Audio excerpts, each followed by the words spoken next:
Healthy and tasty અને ઝડપથી બની જાય એવા બટાકા પૌવા.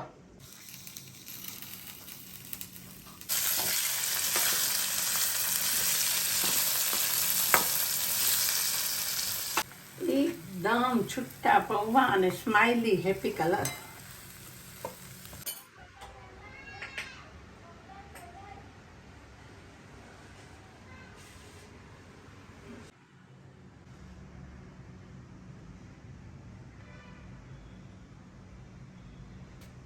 હેલો, હું સુષ્મા, નેચરોથેરાપિસ્ટ. મારા husband doctor Anil. Sushma's cooking with healthy સાઇડકિકમાં વેલકમ. આજે આપણે બનાવીશું બટેકા પૌવા. બટેટા પૌવા વર્ષોથી આપણા દરેકના ઘરમાં બનતા આવ્યા છે. દરેક અલગ અલગ રીતે બનાવે. આજે પણ આપણે બહુ ટેસ્ટી બટેકા પૌવા બનાવીશું. હું મારી રીતે તમને બતાવીશ. પૌવા વિશે પણ ઘણી બધી વાતો કરશું. તમને ખબર છે પૌવા હેલ્ધી છે. ડાયટિશિયન તમને પૌવા ખાવાની હા પાડશે, રાઈસ ખાવાની ના પાડશે. આપણી એક માન્યતા છે કે આપણે એમ કહીએ કે ડાયાબિટીસ છે, વજન વધે છે, રાઈસ નથી ખાતા તો પૌવા પણ રાઈસમાંથી બને છે તો પછી પૌવાય ના ખવાય. ના ના ના ના, ભૂલ છે. પૌવાની આખી જે બનાવવાની પ્રોસિજર છે ને એ આપણા જે ચોખા છે ને એ ચોખાને ડાયરેક્ટ બોઇલ કરે અને પછી એને સૂકવે અને પછી એને થોડા પ્લેટ કરે અને એમાંથી પૌવા બનાવે. જ્યારે રાઈસ છે ને, રાઈસને તમે ઉપરનું આઉટર કવર નીકાળી દે અને પછી એને પોલિશ થાય. રાઈસ આખા પોલિશ થઈ જાય ને એના લીધે એમાં રહેલા દરેક વાઇટમિન્સ ઘણા બધા ઘટી જાય. ત્યારે પૌવામાં જેમ છે તેમ જ રહે. એટલે ડાયટિશિયન પૌવાની સૌથી પહેલાં હું બતાવીશ કે મેં આ પૌવા લીધા છે. બટાકા આલુ પૌવા બનાવશું.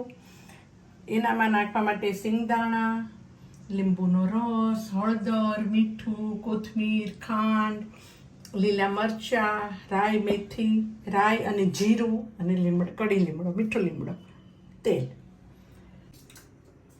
આપણે આ પહેલાં પૌવા ધોઈ નાખવાના છે. પૌવાને આ રીતે મેં 1.5 કપ જેટલા પૌવા લીધા છે અને એને સારી રીતે તમે વોશ કરો. આ રીતે એને ધોવો.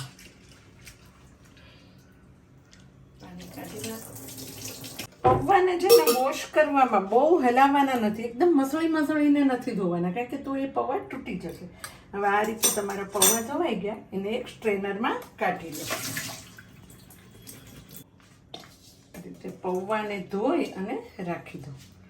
બધું પાણી નીતરી જશે. 10 થી 12 મિનિટ સુધી પૌવાને તમારે રાખવાના છે. એટલે પૌવા એનું પાણી શોષી પણ લેશે અને એકદમ કોરા પડીને ફૂલી જશે. બટેકા પૌવા, હવે આપણે એક બાઉલમાં પાણી લેવાનું છે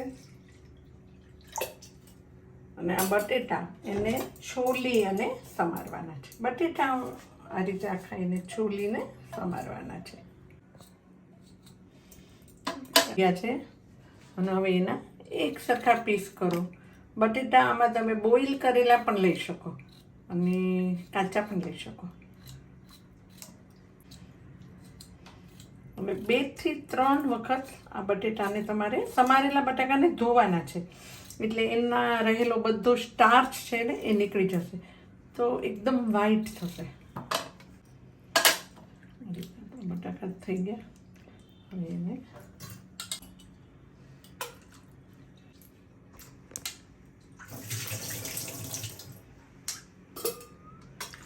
આ રીતે 2 વખત મેં ધોયા અને એને 5 મિનિટ આપણું તેલ ગરમ થાય ત્યાં સુધી પાણીમાં પલાળવા દો.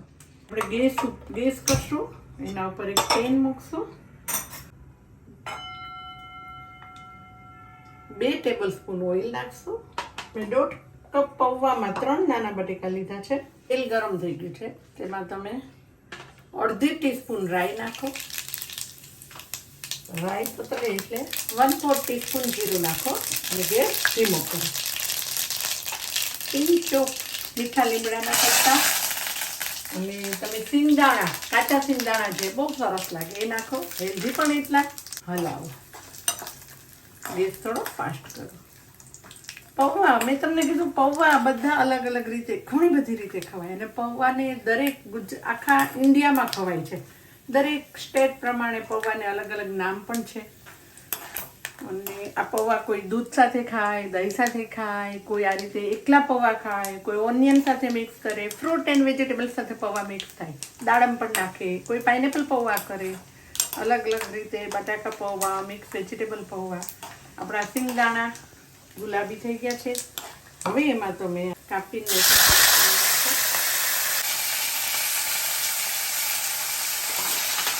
હલાવો.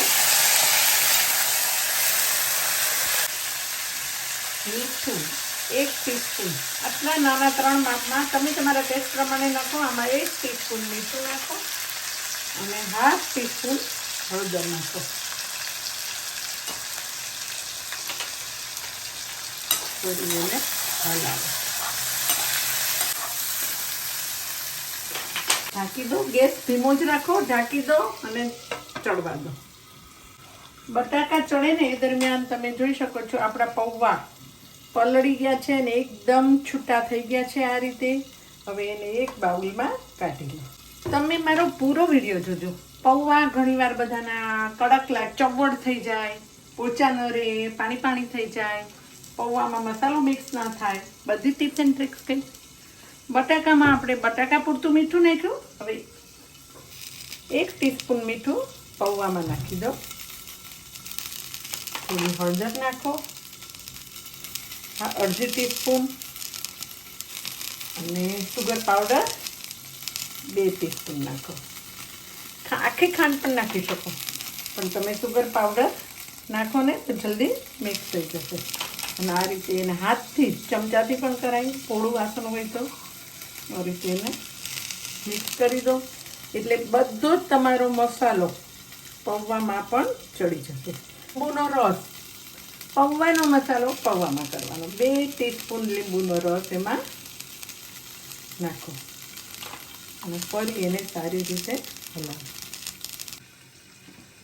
7 મિનિટ થઈ ગઈ છે. અને જે વરાળ પડે ને લીડને, એ પણ તમારે અંદર જ પાડવાની. અને હવે આપણે જોઈએ કે આપણા બટાકાને ચડી ગયા છે. એમાં ચડી ગયા છે. 7 મિનિટ થઈ ગઈ છે. તમે આ રીતે ચેક કરી શકો. આપણા બટેટા ચડી ગયા છે. 2 ટીસ્પૂન ખાંડ નાખો. આમાં બટાકાનો મસાલો કરવાનો અને 1.5 ટીસ્પૂન લીંબુ નાખો. લીલા મરચાં જે આપણે બારીક કાપીને અલગ અલગ રીતે કાપ્યા છે. થોડી આ રીતે નાની લાંબી ચીર કરી છે અને નાના નાના પણ કાપ્યા છે. હું તમને કહું છું ને, કોઈ પણ વસ્તુમાં પ્રેઝન્ટેશન બહુ સરસ જરૂરી છે. કટિંગ એટલું જ મહત્વનું છે. તમે એટલે બહુ ફાઇન લાગશે. તમે કોઈ પણ આઈટમ છે ને તમે 3 રીતે ખાઓ. પહેલાં આંખથી ખાઓ, પછી મનથી ખાઓ અને પછી જીભ ખાવી ત્રીજા નંબરમાં. કારણ કે તમને જોવાથી એકવાર મન થઈ જાય, એકદમ એમ થાય બહુ ડિલિશિયસ. તો એ ક્યારે કે જ્યારે કટિંગ એનું પ્રેઝન્ટેશન સરસ હોય તો તમને જોવાથી ખાવાનું મન થાય. એટલે પહેલાં તમારું આંખ થાય. હવે એમાં થોડી કોથમીર નાખો. પછી તમારું સુગંધ સરસ આવે આ બધા, એટલે તમારું મન ખાય અને પછી જીભ ખાશે. આવી રીતે આપણા બટેકાનો ખાંડનો પાવડર, આખી ખાંડ નાખો. પાવડર થઈ ગયો, મિક્સ થઈ ગયો. હવે એમાં તો ગેસ ધીમો જ રાખવાનો છે. અને હવે આ તમે આ રીતે પૌવા નાખો. પૌવામાં પણ આપણે આ રીતે જે મસાલો મિક્સ કર્યો હતો એટલે બધો જ મસાલો બરાબર ભળી ગયો અને એકદમ છૂટા પૌવા થયા છે ને. પૌવા રેડી. પછી તમને તીખું ખાવું હોય એ પ્રમાણે મેં તીખા મરચાં લીધા છે. હું તમને હંમેશા કહું છું કે મારા ઘરમાં બધા તીખાના બહુ શોખીન છે, એટલે મરચાં પણ નાખ્યા. અને એને હલાવો, ગેસ કરો બંધ અને એક સર્વિંગ બાઉલમાં કાઢો. સર્વિંગ બાઉલમાં આ રીતે કાઢો. આમાં તમને પસંદ હોય તો ઉપર ઝીણી સેવ પણ નાખી શકો છો, પણ આપણે થોડું હેલ્ધી વર્ઝન ખાવું હોય ને તો સેવ ના નાખીએ. ફ્રૂટ્સ, દાડમ, પાઇનેપલ ઉપર નાખી શકો છો, ઓનિયન નાખી શકો છો. પણ હમણાં 3 મહિનો ચાલે છે, ઓનિયન નથી ખાતા એટલે નથી નાખી. ઓનિયન, ટમેટો એ પણ ગાર્નિશ કરી શકો છો તમે. ઉપર હવે કોથમીરથી ગાર્નિશ કરો. આપણા એકદમ હેલ્ધી બ્રેકફાસ્ટમાં ચાલે, બ્રેકફાસ્ટમાં એક ડિશ ખાવ તો એનર્જી ફૂલ, લંચમાં ચાલે, ડિનરમાં ચાલે કે ટિફિન બોક્સમાં પણ તમે ખાઓ. અને એવા આપણા હેલ્ધી બટાકા પૌવા રેડી. ડૉક્ટર સાહેબ જોશો બટાકા પૌવા. બટાકા પૌવા હેલ્ધી, ટેસ્ટી અને ઝડપથી બની જાય એવા બટાકા પૌવા, એકદમ ક્વિક રેસીપી, દરેકને ભાવતા. ચાલો તો જલ્દી તમે લાઈક કરી દો અને સબસ્ક્રાઈબ પણ કરી દો અને તમારા ફ્રેન્ડ સાથે શેર પણ કરી દો. Thank you for watching my videos. मिलते हैं ब्रेक के बाद.